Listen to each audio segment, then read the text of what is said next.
X72 Utah, take 6, the only marker. Leave me alone. This might hurt a little bit.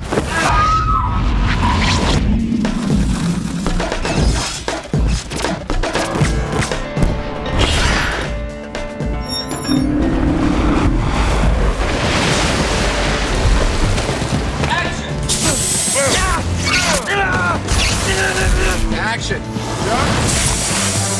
I did not want this to be called the visual effects movie. I didn't want to treat it like a visual effects movie. If I actually could have cast somebody who could teleport, I would have done that and not had any visual effects.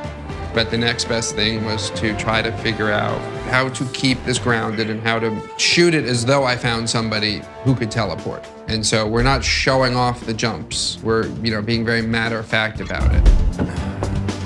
I like thinking of the movie as though this is the second teleportation movie. That we did one already, we were all fancy about the teleportation, and now we're taking it for granted. So you're not immediately going to your arm as much as like, and then it's like... I did a lot of R&D. It was pretty intimidating in the beginning, just starting with the video camera. Somebody in this office, sitting in a chair, how do we make them teleport out of this chair? What's that gonna look like? Okay, roll the camera, sit in the chair. Okay, keep the camera rolling, get out of the chair. Cut those two pieces together, they're in the chair, they're not in the chair. Yeah, looks like I Dream of Jeannie. Doesn't look that good. Everybody knows it's just a jump cut. Let's do the same thing, but let's move the camera. Sit in the chair, we'll move the camera, get out of the chair. Move the camera through the same arc.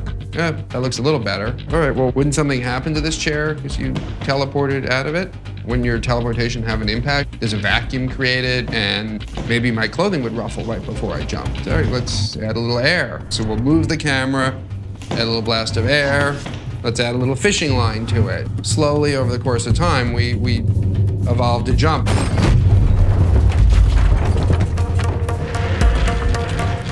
Just teleport.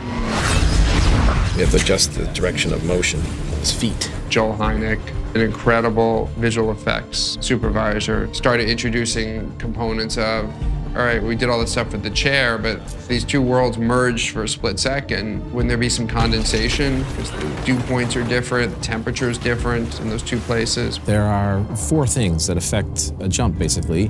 One is the jumper's skill level. One is his intent. The other is his emotional state.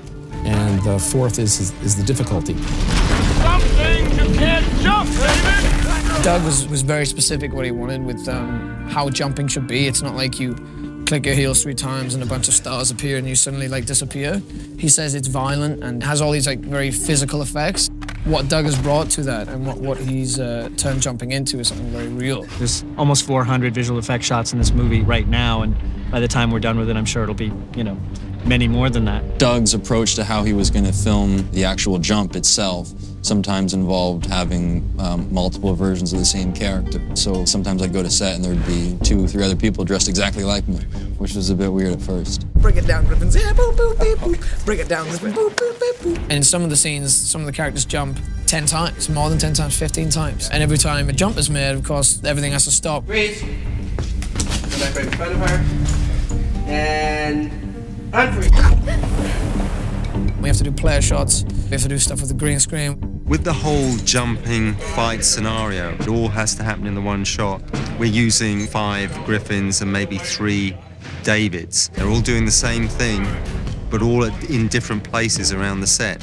So when we see the final film, we can rub out 4 of them. You'd have to choreograph the fight, and I might be swinging at you from here, and midway through this swing, teleport to behind you. The real actor and then 4 doubles, and you put the real actor in the position where you're most likely to see their face. But all 5 of them have to be moving in sync, and you use dance techniques of giving everybody a count.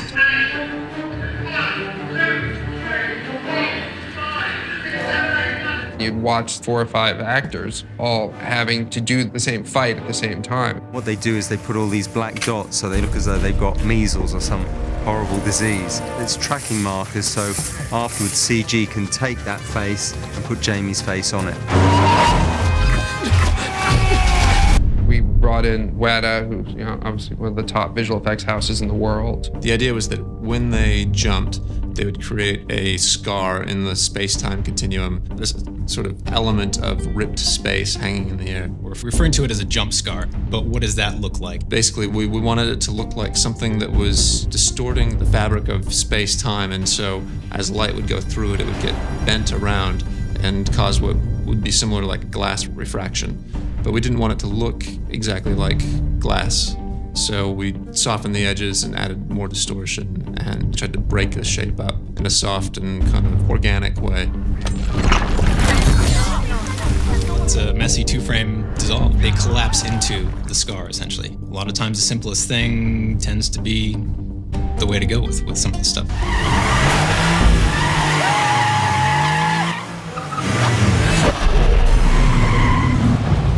There's 3 cars that Simon Crane will choreograph so that they're doing the same move at the same time, and you can paint one out or the other one out and make the car actually look like it teleported from one spot to the other. We'll have, you know, one car at one part of the block driving along, and then the camera will whip pan to another car further down the block. In between was our jump. Might want to hold on, son.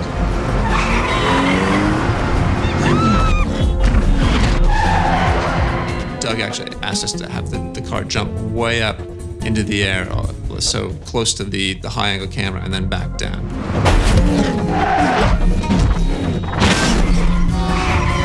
It's largely just helicopter plate photography of a busy street in Tokyo that we put a computer graphics car into.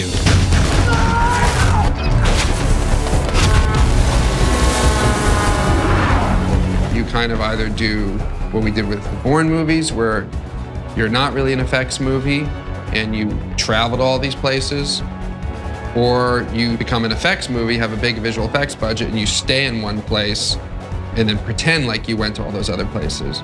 And what I wanted to do with Jumper was merge those two things and be a visual effects movie that traveled. But it all was with an eye towards, how do we just make it look real and not at all like an effect? And can I possibly get through this whole movie without you ever feeling like you saw a visual effect? What into the wall? Hey, now don't close out, I've got some awesome movie extra trivia. One of the great pioneers of special effects was Ray Harryhausen. He pushed the limits of imagination, visual effects and miniatures in ways that inspired generations after him. One of his most famous moments in film was a scene in Jason and the Argonauts where the hero had a sword fight with 7 skeleton warriors. The scene was done with stop motion and took 4 months to complete. Now, do you like my shirt? You can get one for yourself in the shop section under the video.